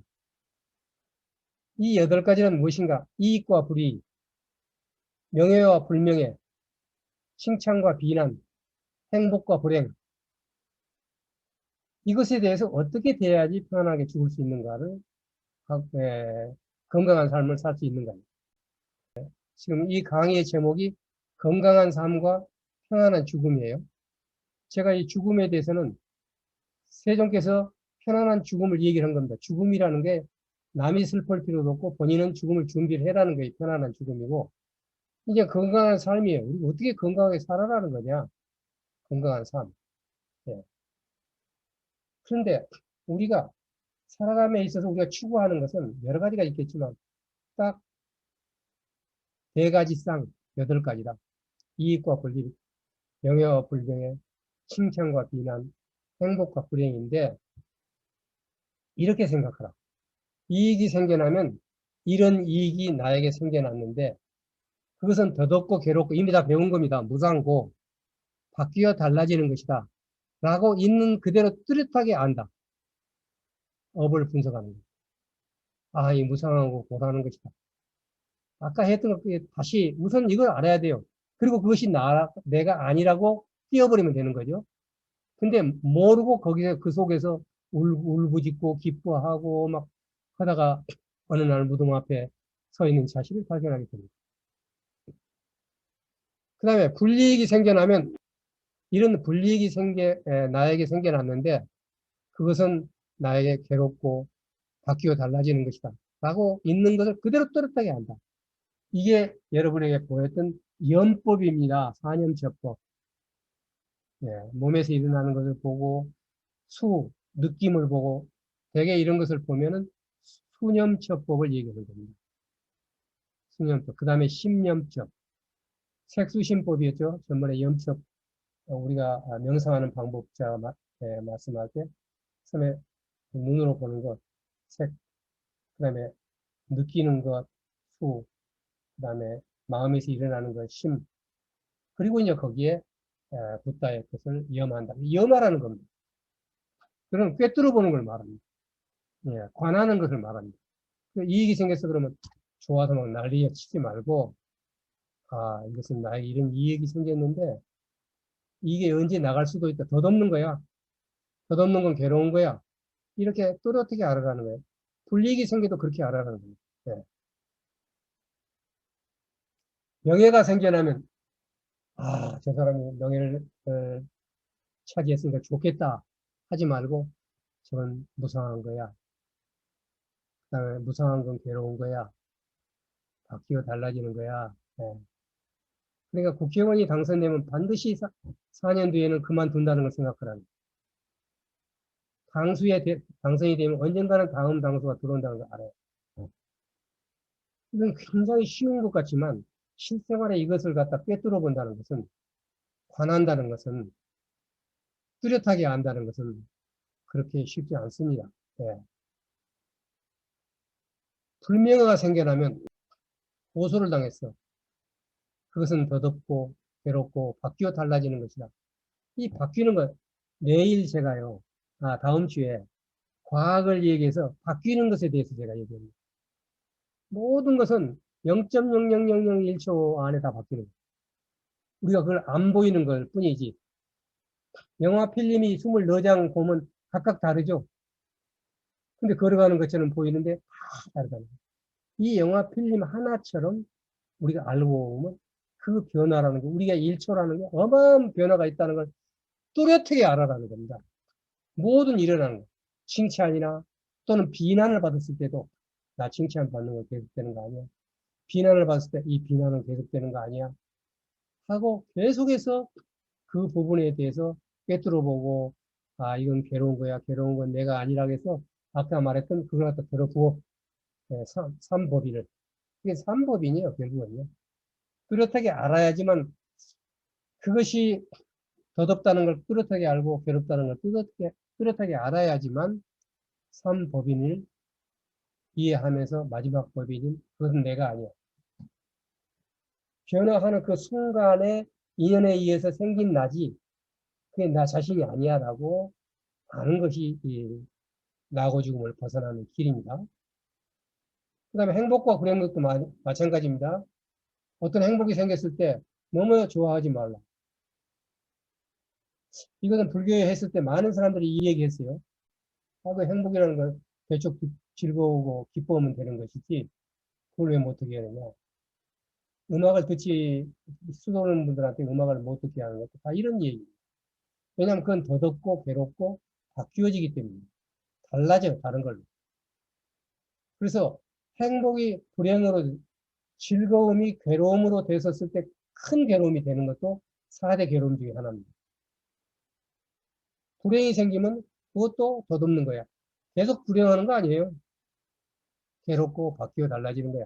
그러니까 아니야. 사람이 항상 불행되는 게 아니야. 언젠가 좋은 때도 있어. 이런 게 아니라 그게 원래 덧없는 거예요. 괴롭고 나중에 바뀌는 거예요. 이렇게 아주 뚜렷하게 알아라는 겁니다. 그러니까 우리가 참선을 하거나 관을 하거나 또는 염을 하거나 할 때는 명상을 할 때는 어떤 것이 이런 게 이런 것 같아가 아니라 어떤 내용을 정말 1부터 100까지 아주 뚜렷하게 알아야 된다는 거예요. 예. 꿰뚫어 봐야 된다는 거예요. 꿰뚫어 봐야 된다. 그래야지만 그게 자기 생활에서 우러나. 그저 많이 외워가지고 이런 거야 막 이런 사람들은 꿰뚫어서 알지 못하기 때문에 실생활에서 실제로 그 실천을 못합니다. 입으로만 하고. 예. 그걸 입으로 하는 걸 구두선이라고 합니다. 입으로만 하는 선입니다. 예. 꿰뚫어 안다 그러면 이처럼 행이나 불행이다. 이익도 그 마음을 사롭지 못하고 그러니까 모든 것을 나를 갖다 마음을 사로잡지 못해. 마음을 사로잡는 것은 내가 애착을 가지 않는다는 거예요. 그러니까 나를 어떻게 이기지 못해. 예, 나를 이기지는 못하는 거예요. 예. 예를 들어서 얘기했죠. 아, 모자가 비싼 것만 사갖고 왔는데 그 나라에 가니까 모자를 안 써. 그럼 소용없는 거죠? 비싼 것도 싼 것도. 마찬가지로 저쪽에서 나를 행복하게 하거나 비난하거나 이익을 주거나 어떤 경우든 간에 나를 사롭지 못해. 왜냐면 나는 뚜렷하게 그것이 이건 덧없는 거야. 괴롭고 바뀌어 나중에 달라져. 그러면 저 사람이 나한테 돈을 주어가지고 나중에 나를 써먹으려고 했을 때도 넘어가지 않겠죠? 이런 식으로 이익도 그의 마음을 사롭지 못하고 불이익도 명예도 불명예도 칭찬도 비난도 행복도 불행도 이런 것들이 모두 나를 사로잡지 못하니까 나는 거기에 빠지지 않으니까 집착하지 않으니까 또 그것이 무상하다는 걸 뚜렷이 알았으니까 또 그것은 괴로운 것이니까 한때 즐겁더라도 괴로운 것이니까 또 그것이 내가 아니까 하는 것으로 생각해서 삶과 죽음을 벗어날 수 있어요. 이것도 사실은 너무 어려워. 너무 어려워서 더 쉬운 방법을 하나 찾아냈어요. 자, 지금 아까 그것도 이미 생겨난 이익에 빠지지 않고 불이익에도 빠지지 않고 이미 생겨난 명예에 빠지지 않고 불명예를 반대해서도 내치지 않고 이미 생겨난 칭찬에 빠지지 않고 비난을 반대하여 내치지도 않고 이미 생겨난 행복에도 빠지지 않고 불행에 반대하여 내치지도 않는다. 이와 같이 그는 빠지거나 내치는 것을 벗어나 태어나 늙고 죽음, 슬픔, 한숨, 괴로움, 근심, 절망에서 벗어나고 모든 걸어움에서 벗어난다고 나는 말한다. 자, 아까 보면 우리가 주변에서 생길 수 있는 이익과 분리, 명예와 불명예, 칭찬과 비난, 행복과 불행 이것에 초연하면 이미 끝난다는 거죠. 근데 이 초연하는 것이 쉽지 않다는 거예요. 그래서 아주 좋은 방법을 하나 찾아냈어요, 제가. 우다나경에 보면 바이하여 그렇다면 그대는 이와 같이 배워라. 볼 때는 보일 뿐이고 들을 때는 들릴 뿐이고 느낄 때는 느낄 뿐이고 알 때는 알 뿐이다. 바이하여 그대는 이와 같이 배워야 한다. 바이하여 볼 때는 보일 뿐이고 이게 견문각지라고 해서 유명한 얘기입니다. 이거 제가 쉽게 얘기해서인지 모르지만 불교에서 견문각지라는 것은 굉장히 수준 높은 교리예요. 예. 들을 때는 들릴 뿐이고 느낄 때는 느낄 뿐이고 알 때는 알 뿐이므로 그대는 그것들과 함께 있지 않다. 내가 아니라는 거예요. 무아예요. 이것도 무아예요. 그런 것들과 함께 있지 않기 때문에 그는 그 속에 없다. 내가 그 속에 없는데 왜 내가 끄달려? 그런 속에 없기 때문에 이 세상에도 저 세상에도 그 두 세상 사이에도 없다. 없는 거야. 무아야, 무아. 이것이야말로 괴로움이 끝나 없어지는 것이다. 바이야 바로치리아는 부다로부터 이 간략한 가르침을 듣고 매달림을 본뇌에 벗어나서 마음의 얽매를 벗어났어. 이름 안에 배워들어서 이게 무슨 얘기냐면 이 바이야라는 사람은 오랫동안 태어나가지고 숲속에 있었는데 이제 나이 들어가서 죽을 만큼 그러니까 많이 깨달았어. 깨달았는데 완전한 니르만에 도착을 못했는데 부다라는 사람이 태어났다는 거예요. 왜냐하면 그렇게 열심히 하고 있는데 자기는 다 깨달았다고 생각했어. 근데 천신이 가만히 보니까 깨달지 않았는데 지가 깨달은지 알고 있거든. 그러니까 살그머니 하늘의 신이 내려와서 얘기를 해요. 너 그거 깨달은 거 아니야. 무슨 얘기야? 나보다 깨달은 누가 있어? 그러니까 이런 고담하는 사람이 깨달았는데 거기 가서 한번 물어봐라. 그러니까 깜짝 놀래가지고 그래? 나보다 더한 스승이 있어? 그럼 바로 출발했습니다. 조금 있으면 자기 죽어야 되는지 아는데 얼마 뒤에 죽어야 되는데 오래 했으니까 자기가 죽을 때가 됐다는 걸 알았거든요. 그래서 가는데 마침 그 고담어 석가모니가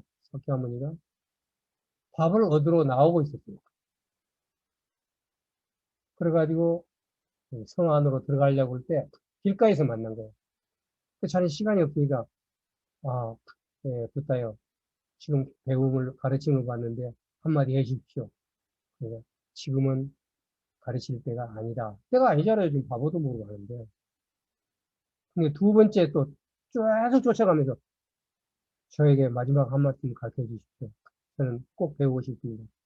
지금은 때가 아니다. 또 계속 따라가면서 또 세 번째, 아, 부터요. 저에게 가르침을 주십시오. 참 재미있는 게 세 번째는 어떠한 경우에도 가르쳐 줍니다. 걸어가다가 가르쳐 줍니다. 그러면 이거 간단히 변문한 거예요. 그냥 간단히 보면 볼 때는 볼 뿐이고 들을 때는 들릴 뿐이고 느낄 때는 느낄 뿐이고 알 때는 알 뿐이므로 이렇게 쫙 하니까 그냥 이 얘기를 듣고 깨달아 버렸어요. 매달림이 없이. 네. 그러니까 꼭지를 한번 탁 틀어준 거죠. 네. 그래서 바쁘고 정신없인 분들은 그냥 이뿐 볼 때 보일 뿐이고 남의 업, 내 업으로 만들지 말라는 겁니다. 자기 것도 힘들어. 네. 근데 눈앞에 안이비설신에서 온 것 그거에 끄달려가지고 자기를 쳐다보지 말고 이런 그냥 뿐으로 넘어가는 거예요. 듣는 것, 끄달는 것. 이게 보면 견문각지라는 게 알고 보면 뭐예요? 안이비서신이잖아요. 안이비서신에 의해서 색성형 미적법 이 표 딱 들어가 있는 겁니다. 여기 다 들어가 있는 겁니다. 그래서 그것만 깨달아서 그게 끄달리지 않고 그럴 뿐이라고 보면 되는데 이걸 실체라는 도사를 내가 만났어요. 불교도도 아니에요. 근데 도사야. 그 얘기를 이제 오늘 마지막으로 보고 이제 마치겠습니다. 운 선생과 부다의 가르침인데 이 사람 부다를 배운 건 아닌데 지리산에 가면 삼성궁이 있어요. 우리나라의 조선조 말에 여러 가지 종교들이 새로운 종교가 말세가 되니까 생겨납니다. 거기 그 중에 대부분 선도에 가까운 사람, 그다음 불교에 가까운 거, 예, 그래서 유교에 가까운 경정유도회 같은 사람들, 여러분들 지리산에 가면 경정유도회라고 있어요. 서당 요즘 말씀 났던 서당 만드신 분들 경정유도회입니다. 정말 유도를 하고 있는데 그 다음에 이제 불교는 대전에 가면 수운교라고 있어요. 예, 수운교는 완전 불교 쪽입니다. 선도 같은 부분이가 증산교라든가 이런 데는 선도 쪽입니다. 그런데 그 중에 하나가 청학동의 삼성궁이라고 있어요. 환인, 환웅, 판군, 세산을 모신 데가 삼성궁인데 여기서 행사를 하면 이제 저 초대받아서 강연도 해주고 그럴 때 갔습니다. 이제 저는 거기에 보면 이제 한불선사라고 있어요. 한불선사는 대기, 크다는 뜻입니다. 풀은 기가 죽다 할 때 기, 큰 기운을 가진 선사라는 분인데 이분 초대를 받아서 올라가는데 어떤 노인이 모자를 딱 쓰고 첼로를, 그러니까 노인이 키가 적죠, 이제. 내가 보면 적어도 70대 후반쯤 되는 70대인데 큰 첼로를 갖고 그 산을 올라가고 있는 거예요. 한복을 입고 또 하얀 옷을 입고 그게 얼마나 특이합니까? 그래서 이제 올라가면서 내가 인사를 드렸죠. 아, 나 고구려연구소 서있습니다. 인사를 드렸더니 그 선생님이 뭐라 그러냐면 나는 남들이 꾼 선생이라고 부릅니다. 누가 잘하면 잘할 뿐, 누가 비난하면 그럴 뿐, 해가 뜨면 해가 떴을 뿐, 비가 올 뿐, 하도 뿐 하니까 그냥 뿐자를 많이 써서 내 별명이 뿐 선생입니다. 하고 얘기를 하는 거예요. 그래서 이제 그 안에 들어가가지고 이 뿐 선생이랑 가게 이제 오는 손님들, 그런 분들하고 이제 대화를 나누고 나서 실제로 이제 큰 행사에 들어갔습니다. 그게 이제 다 나갔는데 사람들을 만났는데 뿐 선생은 누구나 하고 인사를 할 때 끊어놔요. 꼭 포옹을 해요. 근데 나하고 딱 껴안았을 때, 쫙 껴안았는데, 정말 포근하고 따뜻했어요. 저는 그때 한참 기수련을 하고 있을 때문에, 기분을 갖다 빨아들일 수도 있고, 넣어줄 수도 있고, 느끼고, 한참 그럴 때였습니다. 그래서 겉으로만 하는 것이 아니라, 마음으로 그렇게 뿐이라고 하고 살고 있는 분이라는 것을 딱 느꼈어요. 제가. 딱 안아보니까 알겠어요. 아, 이게 실천하는 분이다. 그런데, 이제 한참 축하를 시작하는데 맨 먼저 축하 연주가 천재가 시작이 되고 천재는 하늘의 제사지게 되고요. 축하 연주를 바로 이쁜 선생이 맡은 거예요. 그냥 자기는 기하권 이런 게 나오지 않았다고 그래요. 일제시대 때부터 저걸 했다고 그래요. 그리고 얼마나 오랫동안 그걸 나누는 겁니다. 그러니까 자기는 유명한 그 연주가인데 무슨 베토벤 무슨 곡이 이런 걸 하나도 못한대. 예. 그러면서 딱 하면서 지금부터 본 선생님의 천지인이 하나다라는 곡을 듣겠습니다. 그래갖고 하고 이제 연주를 하는 거예요. 본 선생님 하늘과 땅을 번갈아 보면서 묵직한 소리를 내면서 연주를 하기 시작합니다. 네. 그러니까 하늘, 그러면 천기를 말하고 지기, 사람의 인기입니다. 그러니까 천지 기운이 살아나면서 팍 우러나오는 그런 부분을 이 사람은 이걸로 나타내는 겁니다. 네. 이건 어느 책에도 나오지도 않고 한 번도 들어보지도 못한 이 곡이 본 선생 작곡이고 작사도 없고 그리고 스스로 연구하는 것이니까 막 그의 음악이 다 그러는 거예요. 네. 그래서 그런데 이분이 외국 가서도 연주를 많이 했어요. 아까 얘기했죠. 베토벤도 모차르트도 하나도 안 연주 안 하고 거기 가서 보고는 사람들 보고 그 기운을 따서 그냥 연주하는 거예요. 그러니까 이 사람은 악기하고 그 음악하고가 자기 하나가 되는 거예요. 그리고 이것은 연주했을 뿐인 거예요. 예. 자, 이 사람은 내가 봤을 때 적어도 나무 일에 절대 간섭하지 않습니다. 그럴 뿐이니까. 자기가 한 것도 후회하거나 자기가 한 것도 잘했거나 못했거나 하나도 그거에 빠지지 않아요. 그럴 뿐이니까. 자, 명예, 이익과 분리, 그다음에 남이 비난하는 것, 행복과 불행, 이런 것을 정말 뿐이라고 생각을 하면서 살면서 살았는데 그분과 보행해서 너무 편안했어요. 따뜻하고. 같이 간 분들도 다 그렇게 얘기했거든요. 그래서 우리가 삶에서 우리가 어떤 진리를 갖다가 살아가면 편안하게 삶을 살 수 있다. 그리고 그 편안한 삶을 누린 사람은, 그리고 건강한 삶을 누린 사람은 편안하게 죽을 수 있다. 그래서 제 강의 전체적인 내용은 건강한 삶이고 편안한 죽음입니다. 건강하지 못한 삶은 남의 그 간섭 보고 좋다 나쁘다 하고 욕하고 죽이고 뭐 이런 것들 건강하진 실제로 몸도 안 건강해요. 예. 예. 그래서 건강한 삶을 살고 죽을 때 편안하게 죽는 모든 내용은 그것으로 되기 때문에 그냥 이거를 갖다가 그냥 주막 한상격으로 중심된 것만 지금까지 얘기했다는 것입니다. 그래서 우리가 죽는 것이 중요하기 때문에 티베트에서는 생일이 없어요. 티베트 사람들은 생일 잔치를 하지 않는다. 아예 자신의 생일을 모르고 살아간다. 생일이 언제 아무도 몰라요. 그것은 생사윤회라는 중생들이 자신의 생일을 아는 것보다 수행에서 죽은 날이 중요하다고 스승들한테 계속 배우기 때문에. 자, 지금까지 공부해 보니까 죽는다는 것은 얼마나 중요합니까? 예, 얼마나 중요합니까? 예. 근데 사람들은 죽는 거 생각하고 생일 축하합니다 하고 또 뭐 박수치고 뭐 사줬다 안 사줬다 하고 생일을 안 알아줬다고 또 이혼도 하고 싸우고 아무것도 아닌 그런 거예요. 전에 말씀드렸죠. 생일이라는 것은 자기를 위한 것이 아니라 어머니를 위한 것이었다. 근데 그런 이치가 틀린 일들을 하고 살고 있다는 겁니다. 근데 이치로 봤었을 때 죽는 것은 내가 앞으로 알고 어떻게 해야 된다는 안다는 거예요. 그 죽음에 대한 준비를 티베트 사람들은 하기 때문에 인구가 많지 않지만 중국이 함부로 못하는 거야. 그건 죽음에 대한 확실한 관을 갖고 있기 때문에 확실한 주체를 가지고 있는 것입니다. 지금 이 스님은 죽은 지 20일이 된 모습을 사진 찍은 겁니다.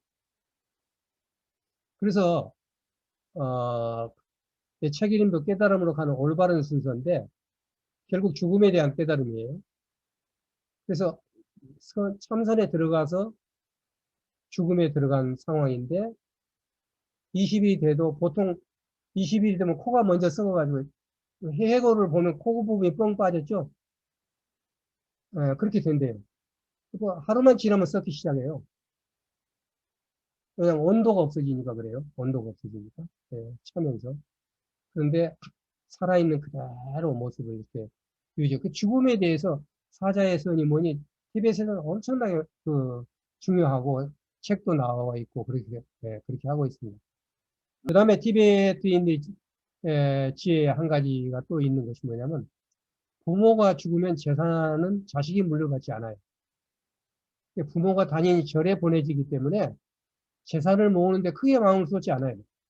자식들 주려고 생각하지 않아요. 그 대신 자식이 분가를 하면 그 다음에 아버지 어머니 형들이 양 10마리씩 주면 10명이면 100마리가 돼버려요. 그거 갖고 사는 거예요 그냥. 그걸로 끝이야. 그럼 그건 가지고 양을 누려야 돼. 예. 그래서 더욱 중요한 것은 그 재산의 의미예요. 흔히 재산이 많은 사람을 부자라고 하지만 그들은 죽을 때 가지고 갈 수 없는 것은 참된 재산이 될 수 없다. 죽을 때 절에다 줘버리니까 자식들이 재산 다툼을 안 하겠죠? 자기도 남길 필요가 없겠죠? 예. 그래서 죽을 때 가지고 갈 수 있는 진짜 재산으로 믿기 때문에 끊임없이 경전을 외우고 끊임없이 붓다에 절을 올리고 허물은 그날을 참여하고 정성스러운 공양물을 삼보에 올립니다. 제가 어마어마하게 신비한 옷을 입고 그 다음에 죽비를 치고 뭐 그런 데서 하나도 놀라지 않아요. 왜냐하면 그 사람이 얼마만큼 실제로 수행을 해서 또 그분이 얼마만큼 해가지고 그분이 얼마만큼 죽음을 준비했고 그 죽음이 얼마만큼 넘어섰고 적어도 그건 저는 이 얘기를 해보면 바로 알 수 있습니다. 저는 그걸 가지고 만나서 상대방 대화를 나누는 것이지 그리고 거기에 맞는 법담을 나누는 것이지 그게 무슨 명칭이라든가 입고 있는 옷이라든가 또는 어느 절에 있거나 저는 크게 상관하지 않습니다. 제가 산에 들어가기 전에 지금부터 한 13년인가 4년 전에 말씀드렸듯이 하루에 3,000배를 하고 있을 때입니다. 그리고 금강경을 100배당 절을 못했을 때는 금강경을 입고 그렇게 했을 때였는데, 마지막 날 회양을 하는데 그날이 딱 부처님 오신 날이었어요. 맞춰서 했는지 어쩐지도 모르지만 부처님 오신 날인데, 그렇게 절을 하고 참여를 하고, 저는 참회입니다. 저는 제가 지은 죄가 너무 많기 때문에 그때 죽어야 됐었어요, 제가. 그 죄에 따르면. 그 참회를 통해서 제가 누려야 되기 때문에 진짜 참회를 했어요. 그런데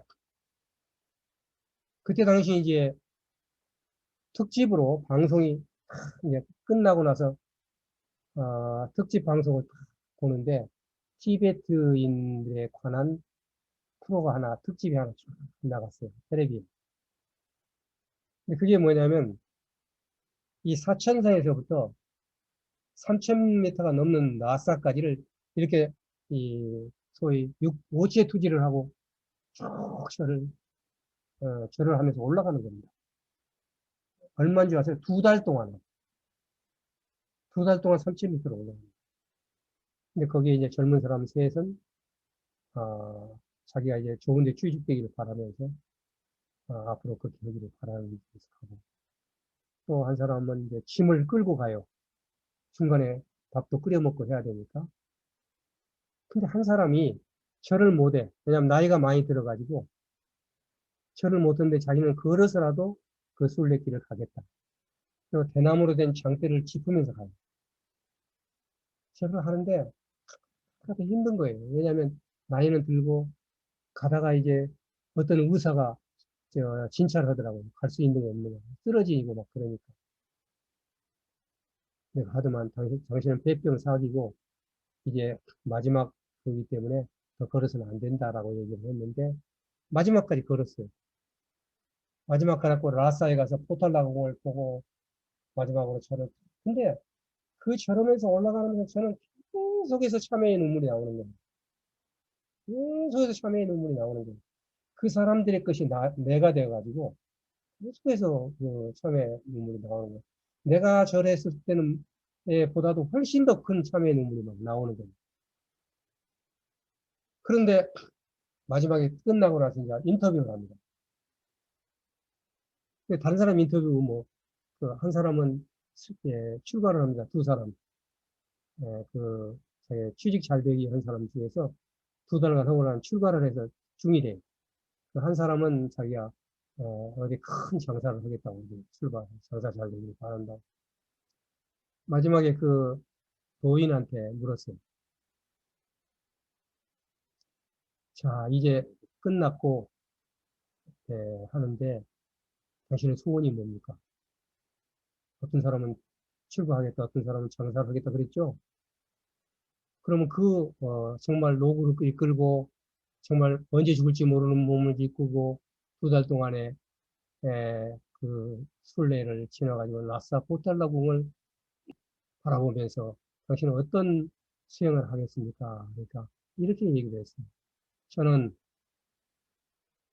나를 알고 있는 사람 또는 나를 모르는 모든 사람들이 저와 함께 다 극락에 가기를 기원하겠습니다. 네, 그런 이 얘기를 딱 하는 거 보고 저는 그냥 엎어졌습니다. 그 얘기를 듣고. 내가, 그동안에 3,000배를 하고 금강경을 읽는 것은 내 목숨을 연장하기 위해서 내가 살아남기 위해서 기도를 하고 참여를 했는데 배병이 걸려서 마지막에 가기 위해 마지막 가는 길에 순례를 하는 저 사람은 자기가 아니라 모든 다른 사람들이 다 극락에 가기를 바라는 기도를 하고 있지 않는가. 음. 정말 그래서 내가 했던 게 너무 작고 쪼잔하고 막 이런 때문에 정말로 참여를 했어요. 제가 거기서. 근데 나중에는 절을 할 때부터는 산에 있을 때는 한 번은 중생들을 위해서 절하고 한 번은 나를 위해서 절하고 한 번은 중생을 위해서 절하고 그렇게 했습니다. 왜냐하면 나의 기도가 나의 수행이 나만을 위한 게 아니라 모든 중생들을 위한 것이 되어야 되기 때문에 그렇게 해야 되는 것이고, 저는 그러한 것 중에 전 법보시가 그 중에 하나라고 저는 생각을 하고, 그런 마음가짐을 가지고 지금 강의에 임하고 있습니다. 사실은 이게 지대방이라고 그러지만 강의할 내용이었는데, 저도 지대방을 나중에 이제 끊어서 해야 되기 때문에, 지금까지 강의를 마치고, 실질적으로 진짜 지대방으로 지금 들어가도록 하겠습니다. 중지하겠습니다.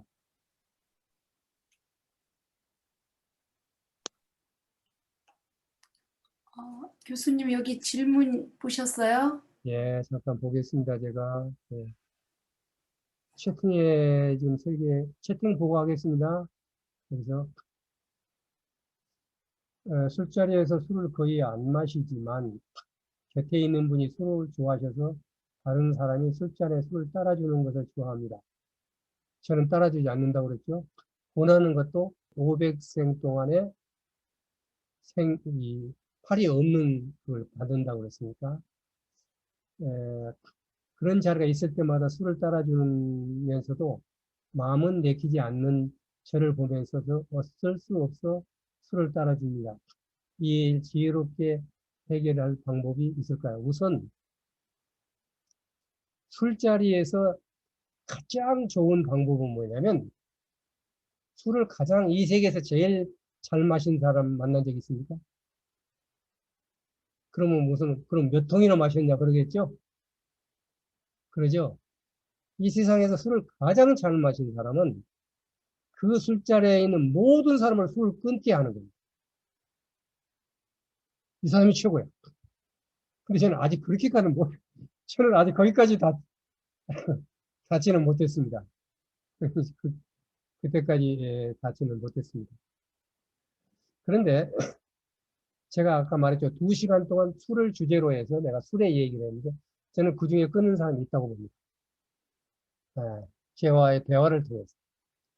그러니까 술자리를 통해서 많은 사람들이 술이 무엇인가를 깨닫고 마시고 바보 술을 안 마시게 하는 데만 도움을 주어도 도움이 된다. 바보 술을 안 마시게.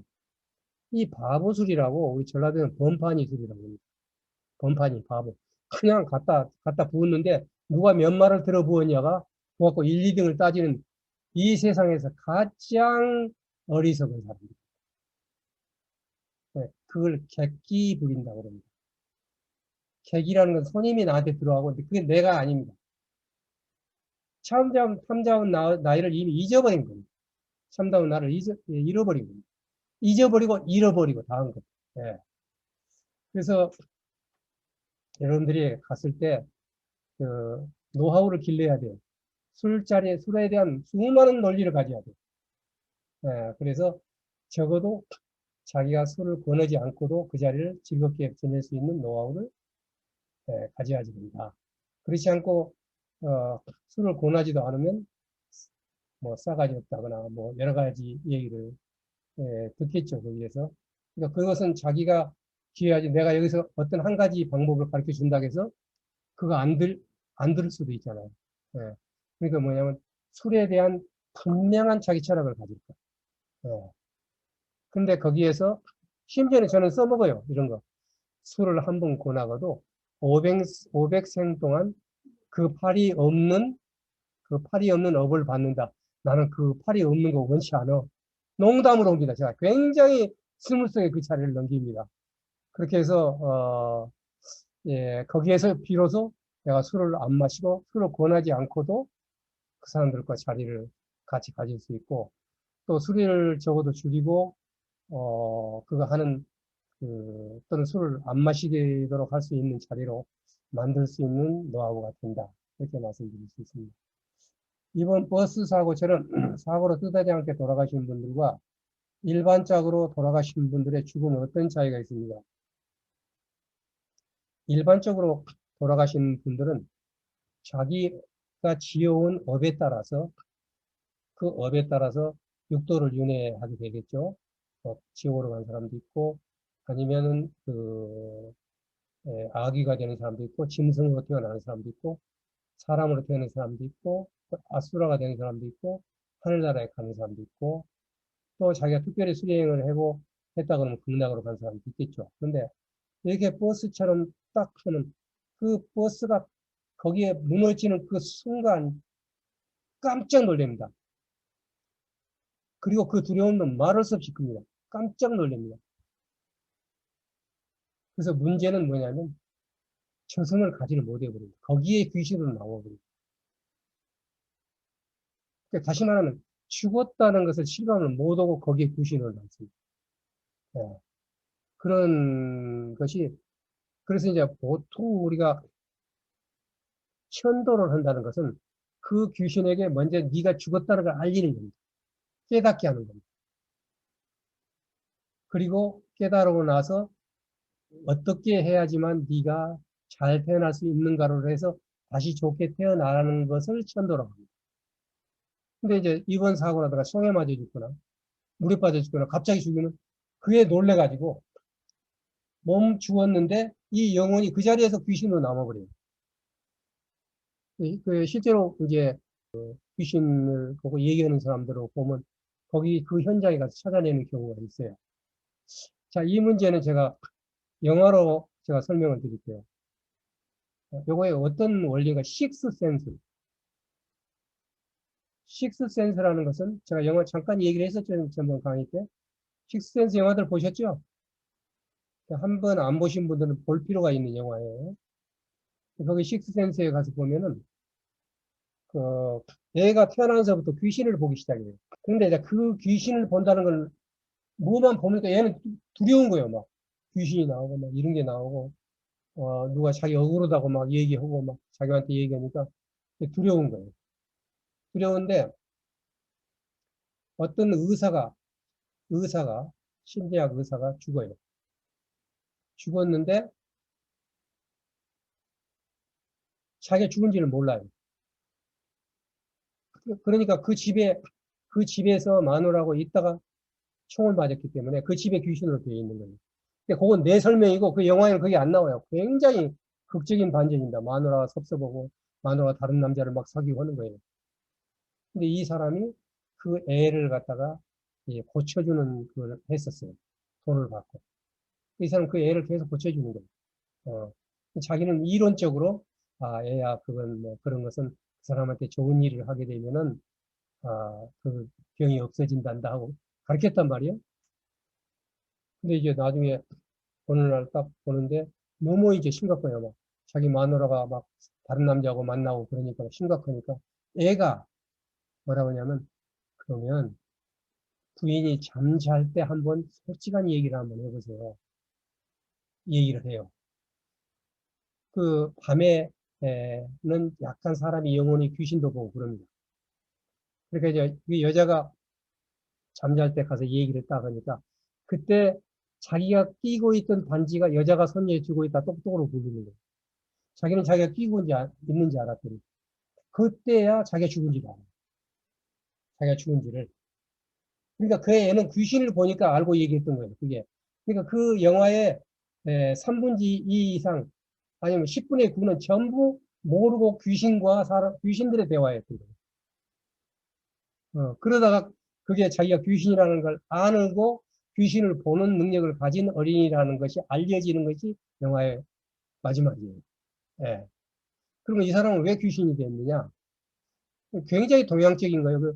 거기서 식스센스라는 것은 여러분들이 잘 아시다시피 아니 비설 시인의 6가지 센스를 말하는 거예요.